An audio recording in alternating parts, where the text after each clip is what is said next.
You're listening to episode number 2 of the Autism Quality of Life podcast. Remember to share this episode with family and friends and subscribe to the podcast on iTunes.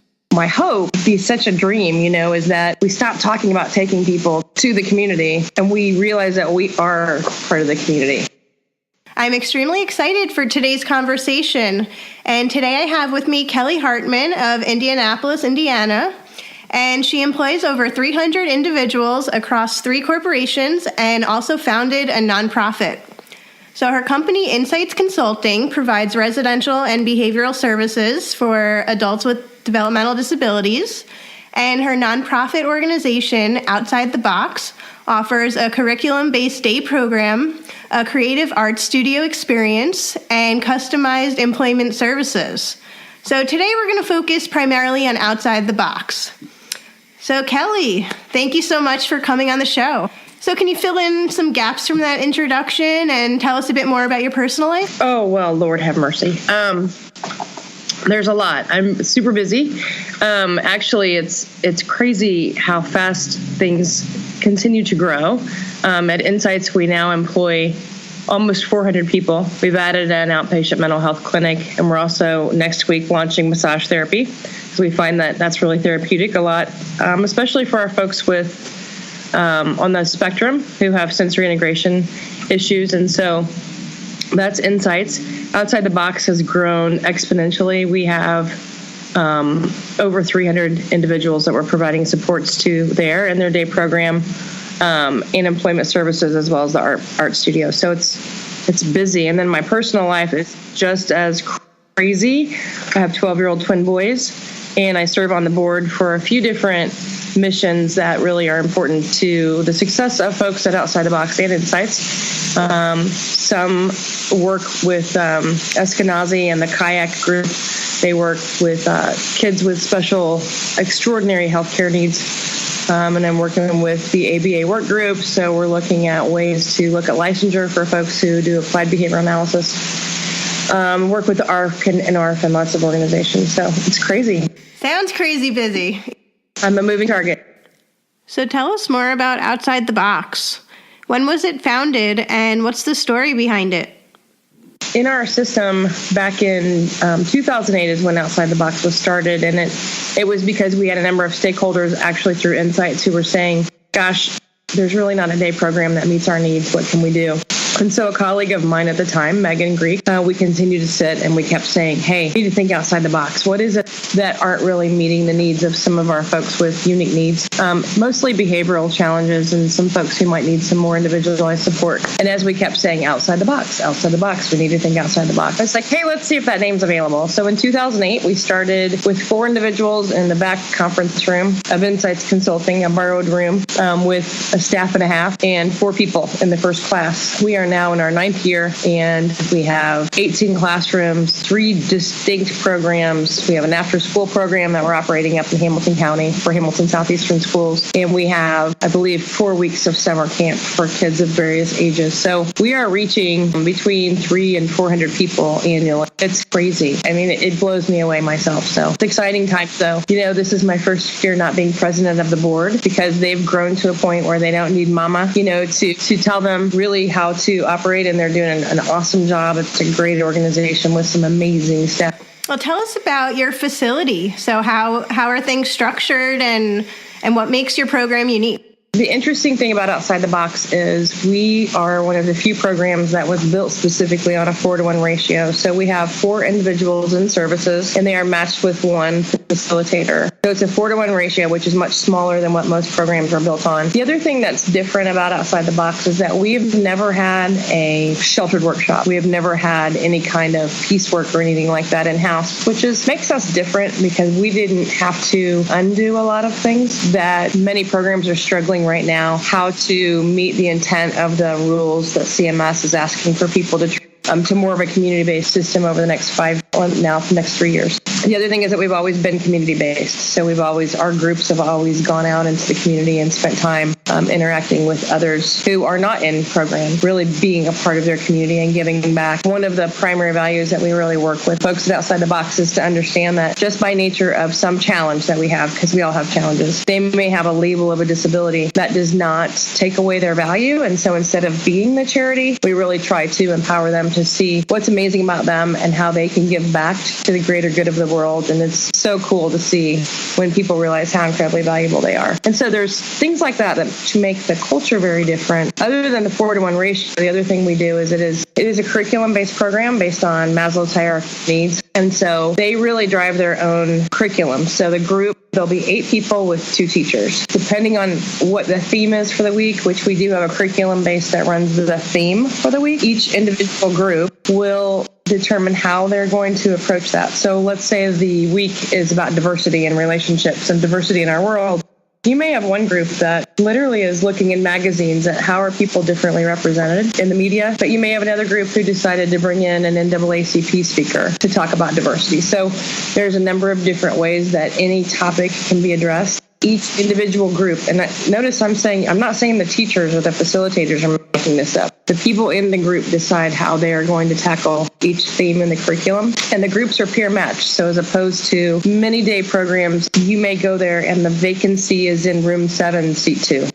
We really keep a waiting list based on goals, maybe where they live. Like we have one group that is all kids that graduated from high school together. We have a group of young men who happen to all be on the spectrum. They've been together for a long time now, so they have really seen some drastic changes by nature of being grouped as peers. When you think about it, when I went to college a long time ago, I didn't meet the first 3 people on the sidewalk and say, hey, you guys want to be my friends? You know, I find people based on my values or where I came from or who I want to be. And so we make that an essential part of the program and peer matching there.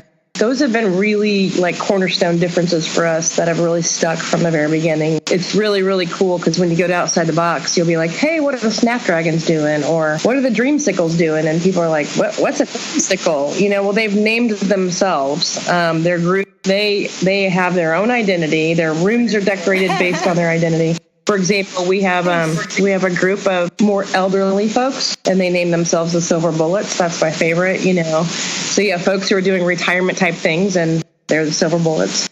So those are the things that really kind of make us different. Other than that, you know, I would say society in general, they think of programs for people with intellectual disabilities to be these sad, dreary places. And I've had a number of people go to that building for the first time and they walk out. No one has ever said, man, I hate that place, or, you know, that's a terrible program. People usually say things like, that is the happiest place on earth. I mean, Outside the Box is just a really super cool place to be. Okay. Yeah. So gotten a taste of what things are kind of like in-house at Outside the Box. Can you tell me a little more about the community-based services? So how did you develop some of that integration? So you mentioned you really want the individuals to be able to be a part of their community around them. So there's a couple of things that are structured, and then there's a couple of things that happen naturally. And they happen naturally just for our folks, just like they would you or I. For example, the Silver Bullet, who are retirement age guys. Well, what do you do when you're retired? You hang out with other people that are retired, right? They developed this really neat relationship kind of by accident at the Moose, the local Moose, the Moose Lodge. So they go there and they drink coffee and they hang out. Not a moose, but the Moose. Okay. They drink coffee and they hang out. It's really neat. It's a place that they can be. The Moose is not super busy in the middle of the day. Well, what we found was that in that community building that they were doing, if we didn't show up, like on a Friday afternoon, the Moose started calling us like, where are the Silver Bullets? We missed the Silver Bullets. And they found that people were coming to the Moose because the Silver Bullets were coming to the Moose and they were building those relationships. And so we see a lot of really cool, naturally occurring relationships like that aren't planned. And then there's some that are planned. We have an art show every fall, and it is built around relationships that we've built throughout the year. So you may have a group like the Celebrities, for example, is one of our first ever groups. The Celebrities may really like an organization in town called ICANN, and they train service dogs. So what they will do is build a relationship with ICANN. They may volunteer at an ICANN event. We may have ICANN invited to one of our events. It's a relationship that we nurture throughout the year. And then at this art show in the fall, the Celebrities will have created an art piece to honor ICANN. We sell it in an art show, proceeds back to ICANN, as well as keeping part of the proceeds as a fundraiser for us. Those relationships are planned and they're part of our curriculum, but they're super dynamic. And so I think those two things, in addition to however people pursue the curriculum, you might see that groups do something real specific as part of their curriculum. That again, it may be a certain community outing. It may lead to relationships that may not, but they're very involved in and very planned, very deliberate on how they pursue their community. And they have set days that they have to do it. And every group goes out every week at least one time. So logistically, how does some of that work? Is it the staff who are matched with a certain peer team and they have transportation to do that? I'm just curious. As you know, in most Medicaid-funded programming, we're pretty limited on any kind of finances. So logistics is a hilarious word for us because we have one 12-passenger van that is shared amongst all of the groups. Yeah. Actually, the groups are pretty much, if you're a silver bullet, you hang with the silver bullets, that's your group. And you pretty much are with them all the time. And your facilitators are assigned. So you would have the same teachers all the time. So you all go out into the community on your outings that week. Okay. I personally have a thing with the word community, if you will, because it's interesting to me that we talk about community and we only talk about community because we're working with folks who have a label of a disability and our services have taught us that we have to go to the community. Thing is, though, I have 12-year-old twin boys at home. And when I go out on a date night with my kids, I don't say to them like, hey, kids, let's go to the community. You just don't, the only people that go to the community are folks who are in programs for people with disabilities. And so my hope, it'd be such a dream, is that we stop talking about taking people to the community and we realize that we are part of the community. Because when we begin to see programs that way, I think society will better reflect back to us that dream. And we will all be more alike than we are different. And I think that's where we're really struggling. But I won't laugh about the word community anymore. No, I appreciate you saying that. And I agree. It really is a dichotomous thing right now. There's the service organizations and the community, and we're trying to supposedly integrate the two. But once we see them as the same thing, then I think it'll be great to get to that point. Well, and this is a pun intended. I think that is why we're outside the box.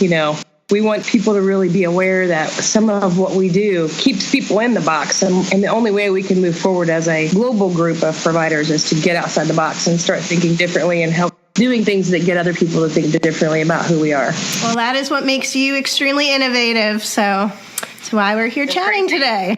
Awesome. So I know you also provide some employment types of services. Can you touch upon those? So again, I think what makes us different is that we actually ask people who they want to be and what kind of job that you want to pursue. Unlike some service providers who may say, well, we have 5 jobs available at this grocery store and they're going to stock shelves, and we have these 5 jobs in restaurants and they sort silverware. And what I want to do and what we want to do at Outside the Box is we sit down with somebody in their team and say, who do you want to be? Like, what's amazing about you? How can we really shine a spotlight on your amazing and find a job that really fits for you, which is the same process I went through in finding my dream career, right? And so I think, again, we have to think outside the box. And if I have somebody that says, you know what, I want to be an astronaut, it is not my job to say to that person that may not be a realistic job choice for you. But it is my job to think of what are the 1,000 steps between where you are today and the astronaut that you would like to be. And we find opportunities to match you to get step by step closer to who it is that you really, really want to be. Because me as a service provider or an advocate or a sister of someone, whatever role I play, I do not have the right to say what your dreams are unrealistic. And so we really tried outside the box to meet people where they are and really who they want to be. We had a team meeting with a lady several years ago and when we first started employment services. And they said, well, what kind of job would you like? What are things that are really important to you? And she said, well, I would like to work at home on a computer, work on the hours, work only the hours that I want to work. And I'd like to wear my pajamas. I don't want to wear a uniform or a name tag. And you could hear people giggling at the team meeting. And I just remember thinking like, oh man, I hope somebody says it's not, I don't want anybody to say it's not realistic. Right. And I was so proud because the employment services person from Outside the Box said, well, that's a unique challenge, but let's see what we can do. And within 6 months, within a few weeks, we had an opportunity to work with a local liquor store who we had a relationship with because they had provided alcohol for one of our fundraisers. It was just a natural relationship. They supported outside the box. And they had posted for a surveillance specialist who happened to get to log into a web-based system, work when they wanted to work, and clock their time. And so we approached them and said, hey, the employment services person said, what do you think about the possibility of hiring somebody with a disability? They're like, why wouldn't we, right? They'd never hired somebody with a challenge before, but they were willing to work with us. So she worked there for, I believe, 3 years. She got bonuses because she busted people stealing from the company 2 or 3 times.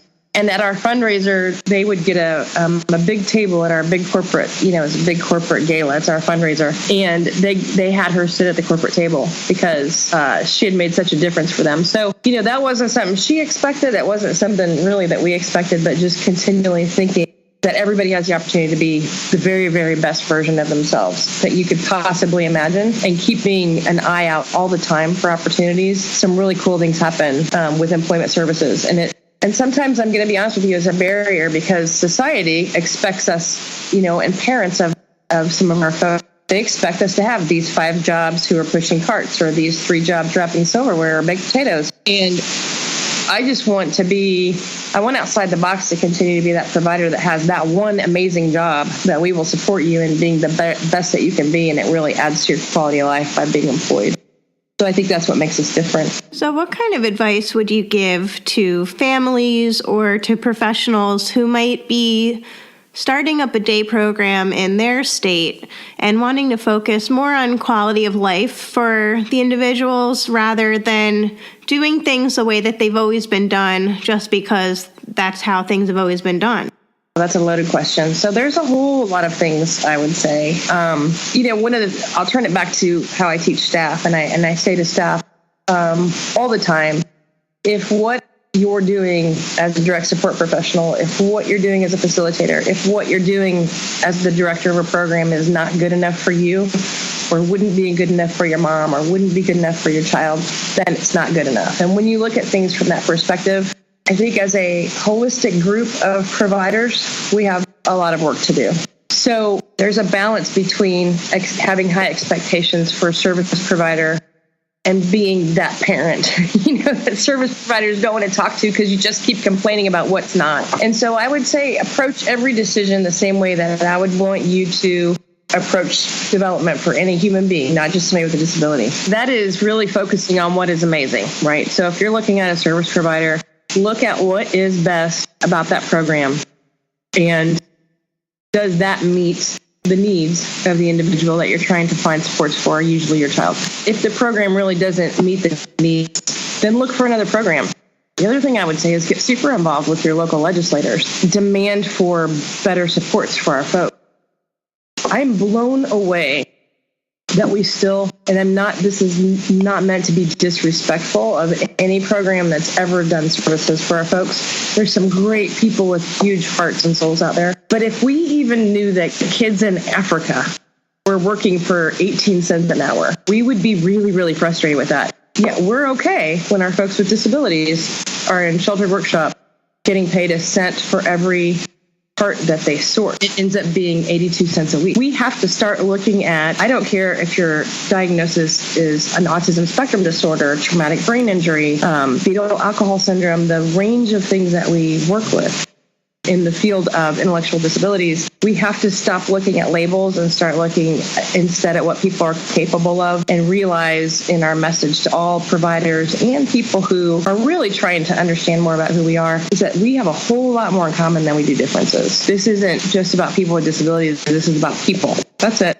People who are amazing and have every desire to offer back. We need to give them the opportunity to do that. And so see your child that way. That's what I would say. Unfortunately, society doesn't have great expectations for some of our kids who have been labeled and haven't sent really amazing positive messages to parents of kids with disabilities. But I'm telling you, every single person has this great beauty that we can shine a light on, and I would not expect anything less as you're looking for somebody to work with your with your kid. Now, here's the other thing. If you're a provider out there and you want to do something different, if you want to think outside the box, we have a philosophy that if we can teach you something that is going to make your program better, if we can have something to offer from outside the box that will give you new ideas on how to meet people's needs better, it's all yours. Make a trip through Indianapolis, come to Outside the Box, give us a call. Happy to talk to anybody. As you well know, I'm difficult to get a hold of because I've got a lot of balls in the air, but certainly my email address, I will respond to people all the time. I'm happy to hook people up with resources, to even give them more information on how we got started. That's a great tie-in. So how can people reach out to you, Kelly, and how can they learn more about Outside the Box? My email address is khartman, that's HARTMAN, at insightsonline.net. Insights Online is always one big word, and don't forget the S. So insightsonline.net. Or you can also check out our website, which is www.otbonline.org. Okay. Anything coming up in the next few months that you're looking forward to? On Thursday, June 15th, which is a few months away, but this is a hot topic or a hot ticket here in Indianapolis. We have Inside the Bottle for Outside the Box. It's our big fundraiser every year. It's at the Lucas Oil Mansion. So Forrest and Charlotte Lucas, who are big philanthropists in our town, have this beautiful estate, and we have our anchor fundraiser basically in their backyard. It's unbelievable. And we are always looking for corporate sponsors, table sponsors. Without that fundraiser, there's no way we can continue to do what we do. And anybody who's interested, I would love to send them more information on that. We also are constantly looking for people who just want to give time, talent, or treasure to us as an organization, because as we all know, most not-for-profits are not financially sustainable when you're small like we are. We would love to be bigger. We would love to have ways to share outside-the-box thinking with more than just the Indianapolis community, but obviously that takes a little bit more resource than we have. We're still a really small not-for-profit, and we started in the worst economy ever, but we did it because the folks that we support really needed something different and a way that they could actually recognize that they're amazing and that spotlight could be put on that so that they have a chance to be the best version of who they want to be. So I'm glad we did it, and it's exciting, but we still could use any support possible. And we're always open to new ideas. I think Outside the Box is an awesome place, but we are by no means perfect or evolved to the place that we want to be. So we're always open to collaborating with people too, which I'm excited about. Anybody that ever wants to collaborate, it's welcome. Awesome. Okay. Thank you so much for sharing about your June fundraiser with the Autism Quality of Life community. So do you have any parting pieces of guidance or any last words before we sign off for today? Nope. I don't think so. No, I mean, I so appreciate the opportunity to even be asked about Outside the Box. I get pretty excited and passionate about ways that we can all come together and do things just a little bit different to reach people and bring in a little new energy to the way people see services for folks that we provide really, really needed supports to. I appreciate you asking me to be here today. Of course. No, I've been following your work for some time now, and you really are a great role model for many professionals in the autism field out there, as well as for the families who might be looking to do similar things in their own communities. So thank you for all that you do. That's very nice. I appreciate that. Thanks again.